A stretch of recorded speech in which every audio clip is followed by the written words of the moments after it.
Today I am making caramelized pineapple pork chops with sweet corn and sweet potato fries. Yay!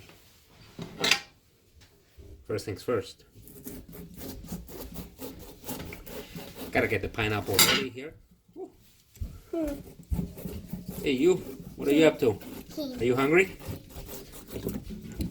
Cooking for my kids too, you know.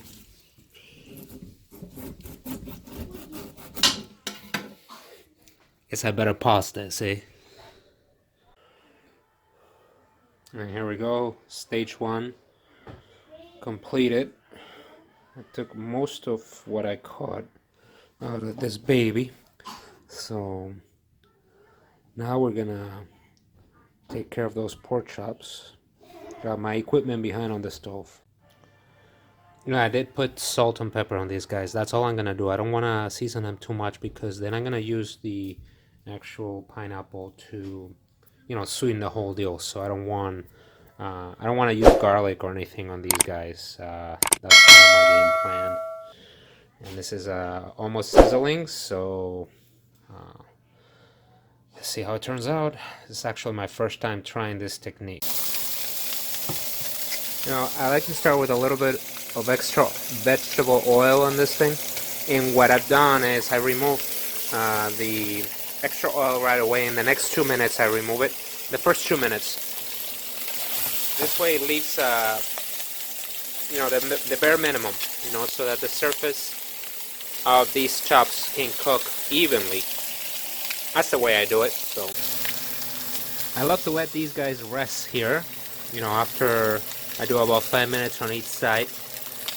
2 more going on there, and on this big one, I'm actually gonna add some more vegetable oil, and I'm gonna do the French fries, sweet potato French fries, because you could use an air fryer. You could use. I like mine in vegetable oil. I don't fry a lot actually, but in spite of what I post, I'm gonna actually take advantage of this vessel, and I'm gonna use that to make my crunchy fries happen. Of course, I'm not gonna lie to you. I don't even get paid for this, okay? But I like to blog, video blog, and tell you what I like and what I don't like. Of course, I love pineapple, and I love this brand of sweet potato fries. I've been doing this brand for the last couple of years, and not only they're gluten-free, they have the essential, ingredients and such, but boy, the end finish is really good.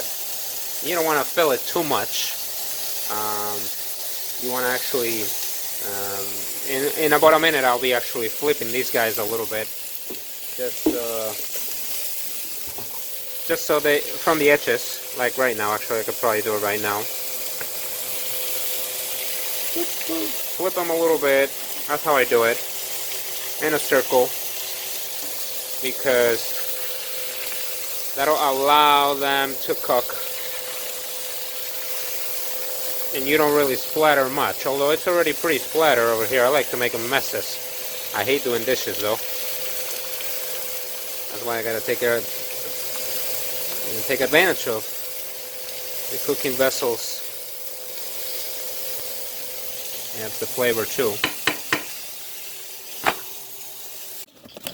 For caramelization,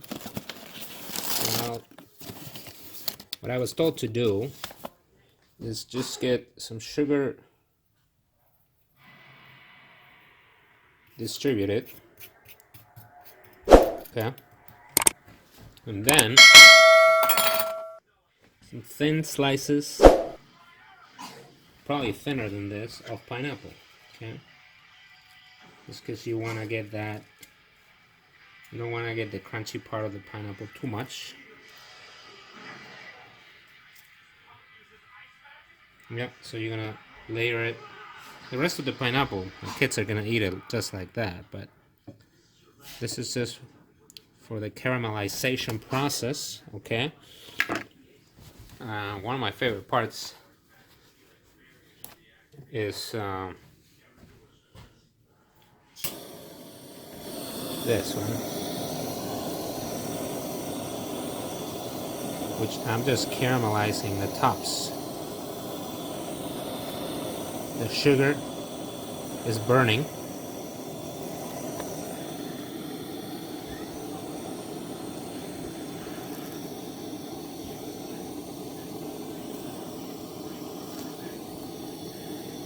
Gotta be very careful because there's, you know, pieces of oil and such in there, but check out the bubbling.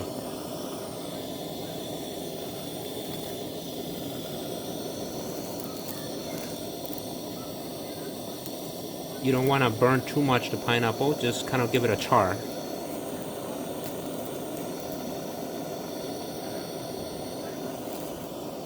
The beauty is that the caramel below is, from what I'm told, unbelievable. I'm gonna have to try it, of course. This, guys, oh my gosh. Second piece of tripe. This is ridiculous.